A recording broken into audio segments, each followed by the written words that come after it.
नमस्कार. विवाह संस्कारांचा इव्हेंट बनतो आहे का?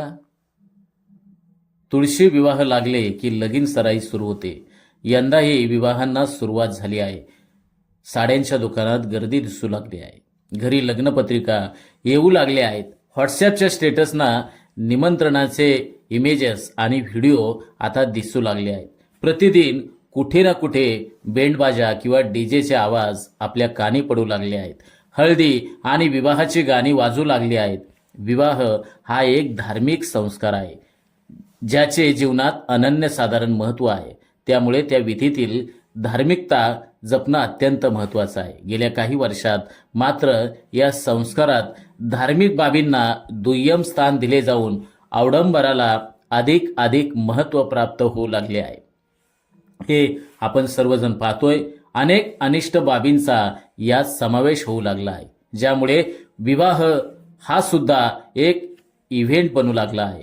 हिंदू धर्मात 16 संस्कारांपैकी पाणीग्रहण म्हणजे विवाह संस्काराला अनन्यसाधारण महत्त्व आहे. ब्रह्मचर्य आश्रमातून गृहस्थ आश्रमाला सुरुवात करण्यापूर्वी जो संस्कार केला जात असे त्यालाच पूर्वी विवाह संस्कार म्हटले जात असे. आजही गृहस्थ आश्रमाला म्हणजे संसाराला सुरुवात करण्यात येईल आरंभीचा टप्पा म्हणून विवाह संस्कारांचं महत्त्व बांधवांनो अबाधित आहे. देव, अग्नी आणि ब्राह्मण यांच्या साक्षीनं हा विवाह संस्कार पार पडतो. विवाह संस्कारामध्ये श्री गणेश पूजन, सीमांत पूजन, मधुपर्क पूजन, गौरीहर पूजन, कन्यादान, मंगळसूत्र, बंधन, अक्षदारोपण, मंगलाष्टके, विवाह, होम, पाणीग्रहण, लाजा होम, सप्तपदी, गर्भाधान असे अनेक विधी असतात. या प्रत्येक विधीच्या वेळी म्हटले जाणारे मंत्र, केला जाणाऱ्या कृती यामागे ऋषी मुनींचा संकल्प कार्यरत असतो. त्यामुळे या विधी भावपूर्ण होणं अत्यंत महत्त्वाचं असते. विवाह संस्कार म्हणजे उभयतांना केवळ साहचर्य करण्याची अनुमती देणारा संस्कार नसून भावी जीवनात धर्म, अर्थ, काम आणि मोक्ष यांची सांगड घालण्याची शिकवण देणारा हा संस्कार आहे. विवाह संस्कारात नियोजित विधींना अधिक महत्त्व देण्यात आले आहे. सध्याच्या घडीला विवाहातील धार्मिक विधींपेक्षा अन्य गोष्टींना आणि कृत्रिम अवडंबराला अधिक महत्त्व प्राप्त होऊ लागले आहे. विवाह संस्कारात अनेक अनिष्ट बाबींचा शिरकाव झाला आहे, ज्यामुळे विवाहातील मुख्य विधींनाच बगल दिली जात आहे. विवाहासारख्या धार्मिक कार्यक्रमाचाही अलीकडं आता इव्हेंट होऊ लागला आहे, ज्यामुळे त्यातील सात्विकताच लोप पावू लागली आहे. विवाह जुळवण्यासाठी हुंडा देणं आणि घेणं हे दोन्हीही भारतीय दंडविधानानुसार गंभीर गुन्हे आहेत. तरीही देशातील अनेक भागात आजही हुंडा दिला आणि घेतला जात आहे. या हुंड्याच्या लोभामुळे दरवर्षी कितीतरी नववधूंचा छळ केला जातो. त्यापैकी कितीतरी जणी या छळाला कंटाळून आत्महत्येसारखा टोकाचा मार्ग स्वीकारतात. व्हॉट्सअप आणि टेलिग्रामच्या या दुनियेत आजही महागड्या लग्नपत्रिका छापल्या जातात. लग्न पार पडल्यानंतर खरं तर पत्रिकेला काहीच महत्त्व उरत नाही. तरीही केवळ आपली पत दाखवण्यासाठी काही ठिकाणी महागड्या पत्रिका छापल्या जातात. विवाहाचे बॅनर्स आणि होर्डिंग्स लावण्याची पद्धत गेल्या काही वर्षांपासून आता रूढ होत चालली असून यावर देखील अवास्तव खर्च केला जात आहे.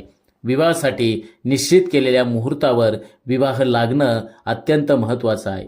पुरोहितांकडून मुहूर्ताच्या वेळी वधूवरांना आशीर्वाद देण्यासाठी देवतांना उपस्थित राहण्यास आवाहन केले जात असल्यानं मुहूर्ताला देवता सूक्ष्म रूपाने येतात असा लोकांचा समज आहे.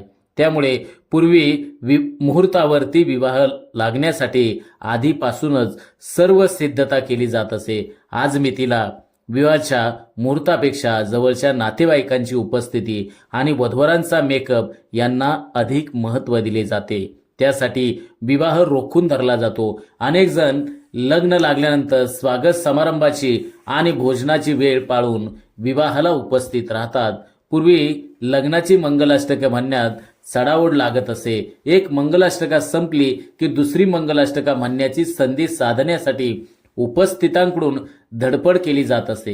हल्ली काही विवाह सोहळ्यांना तर केवळ मंगलाष्टके म्हणण्यासाठी वाद्यवृंद आणि गायकांना बोलवलं जातं. त्यासाठी वेगळा खर्च केला जातो. वधूवरांनी एकमेकांना पुष्पहार घालून झाल्यावरती त्यांच्या मस्तकावर अक्षता वाहण्याची पद्धत आहे. मात्र अनेक जणांना याविषयी पुरेशी माहिती नसल्यानं मंगलाष्टके म्हणतानाच अक्षता उधळल्या जातात. परिणामी अक्षता वधूवरांच्या मस्तकावर न पडता कार्यक्रमस्थळी सर्वत्र विखुरल्या जातात. अशा काही ठिकाणी वावरताना त्या पायाखाली देखील येतात.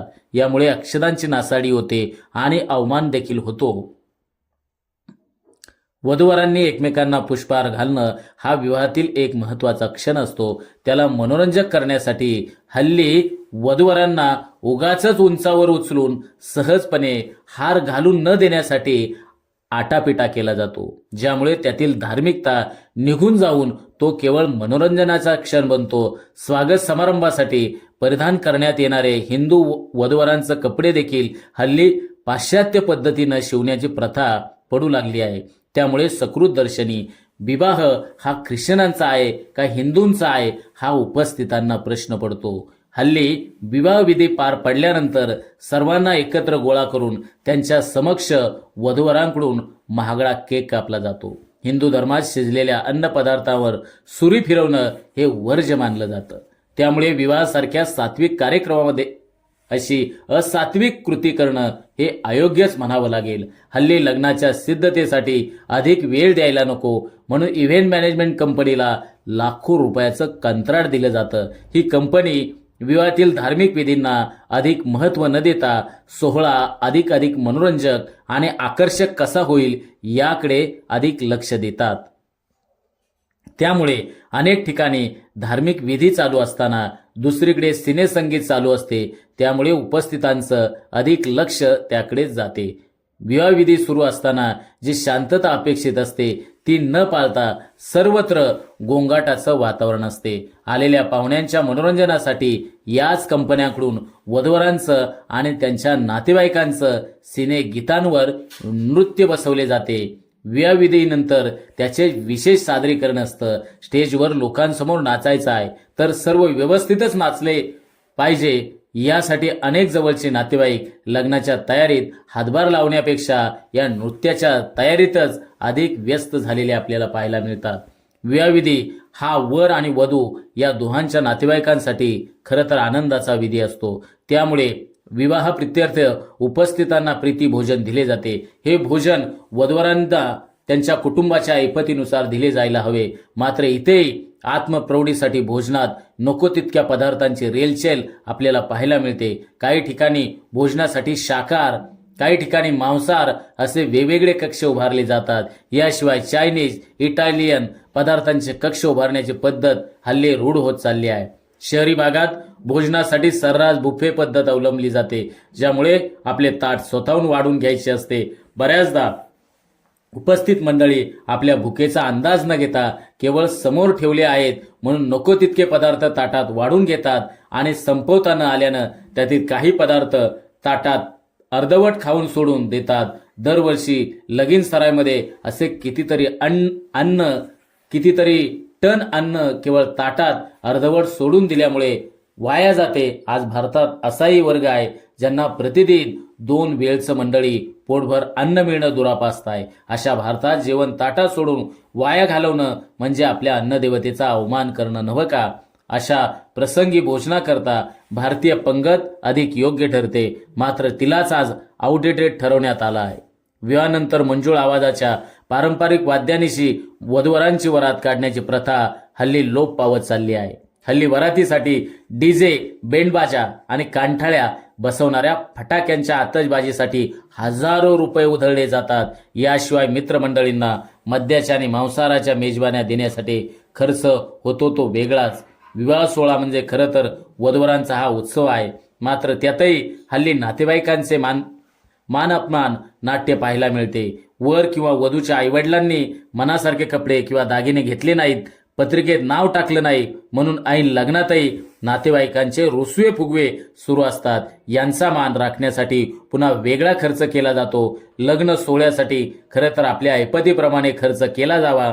मात्र लोकांना काय वाटेल या विचारानं वधूवरांच्या कुटुंबियाकडून लग्न सोहळा दिमाखात पार पडावा यासाठी कर्ज काढून नको त्या गोष्टीसाठी नको तेवढा खर्च केला जातो. त्यामुळे विवाह संस्कारातील धार्मिक विधी राहतात बाजूला आणि अनावश्यक बाबींसाठी आपण पाण्यासारखा पैसा खर्च करत असतो. लग्नानंतर गृहस्थाश्रम आरंभ होतो. नवा संसार उभा करण्यासाठी जागोजागी धनाची निकड भासते. मात्र वधूवरांची सुरुवातीची काही वर्ष लग्नासाठी काढलेल्या कर्जाचे हप्ते फेडण्यात जातात.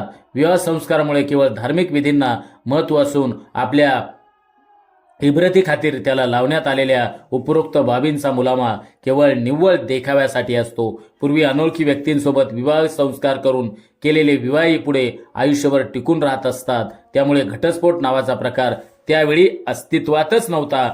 घटस्फोट हा शब्दही केवळ पती आणि पत्नीमधील नाते संपवण्यासाठी कायदेशीर प्रक्रियेमध्ये वापरण्यात येणारा हा शब्द आहे बांधवांनो.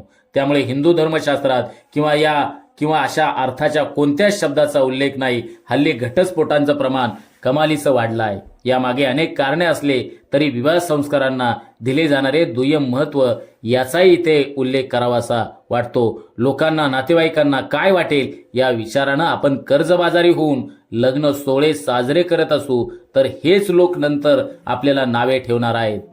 हे लक्षात आपण घ्यायला हवं. विवाह संस्कारात शिरलेल्या अनिष्ट प्रथांचं समूळ उच्चाटन झाले की त्यासाठी केला जाणारा अवास्तव खर्च वाचेल. यासाठी सर्वांनी पुढाकार घेऊन विवाह संस्कारात परंपरागत विधींना खरं तर आपण सर्वांनी प्राधान्य द्यायला हवं. लग्न समारंभ हा अनावश्यक बाबींसाठीचा खर्च नाही तर आवश्यक बाबींवर तुम्ही निश्चितपणानं खर्च करा आणि आपल्या असणाऱ्या संस्कृतीची मूल्य टिकून कशी राहतील आणि ती विवाह संस्काराच्या माध्यमातून ती मूल्य आपण जतन कशी करू याकडे आपण सर्वांनी लक्ष देऊया आणि विवाह संस्कारांचा अनिष्ट बाबींचा इव्हेंट बनणार नाही याची काळजी आपण आपल्या मुलामुलींच्या लग्नामध्ये घेऊया अशीच प्रार्थना या निमित्तानं करतो. धन्यवाद. माझ्या निवेदक विठ्ठल पवार या यूट्यूब चॅनलवर जर आपण नवीन असाल तर माझ्या यूट्यूब चॅनलला सबस्क्राईब करायला विसरू नका. धन्यवाद.